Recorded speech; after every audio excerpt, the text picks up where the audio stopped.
પતંજલિ ભ્રામકમાં જાહેરમાં કેસમાંથી સૌથી મોટા સમાચાર સામે આવે છે કે વાસ્તવમાં આજે બાબા રામદેવના આચાર્ય બાલકૃષ્ણનો પતંજલિ ભ્રામક જાહેર કેસ સુપ્રીમ કોર્ટમાં મોટી રાહત મળશે અને સુપ્રીમ કોર્ટમાં મામલે આ માનહાનિ કેસમાં બંધ કરી દીધું છે કે વિગતમાં મુજબ પતંજલિ ઉત્પાદન વિશે ભ્રામકમાં જાહેરાતો આપવામાં કેસ માફી માંગવામાં આવી હતી અને સુપ્રીમ કોર્ટના સ્વીકારી લીધી છે કે જે યોગ ગુરુમાં રામદેવ અને પતંજલિમાં આયુર્વેદિકમાં આ આચાર્ય બાલકૃષ્ણને મોટી રાહત આપવામાં આવી છે કે સુપ્રીમ કોર્ટને તેમજ સામેના માનહાનિની કેસ અને બંધ કરી દીધો છે કે રામદેવ અને બાલકૃષ્ણએ લેખિતમાં માફી માંગી હતી કે જેમાં કહ્યું છે કે ભવિષ્યમાં પતંજલિ ઉત્પાદનો લઈને ભ્રામક જાહેરો અને ભ્રામક દાવાઓ કરતા સુપ્રીમ કોર્ટમાં જાહેર કેસમાં યુગ ગુરુદેવમાં નોંધેલા પતંજલિ આયુર્વેદ લિમિટેડમાં આ જાણ કરવામાં 14 ઉત્પાદનોમાં વેચાણમાં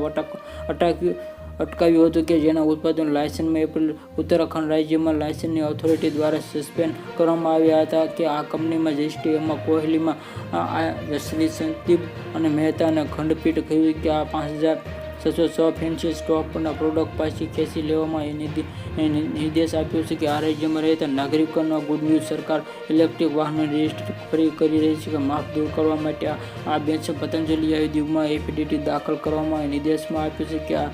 કોર્ટ સોગંદનામું દાખલ કરવું પડશે કહેવામાં આવ્યું છે કે જાહેરાતમાં સોશિયલ મીડિયા પર પ્લેટફોર્મમાં કરવામાં આવે આ વિનંતી લાગુ કરવામાં આવશે કે આ 14 ઉત્પાદનોની જાહેરાતો પણ પાછી ખેંચી લેવામાં આવી છે. Subscribe my channel, like, share.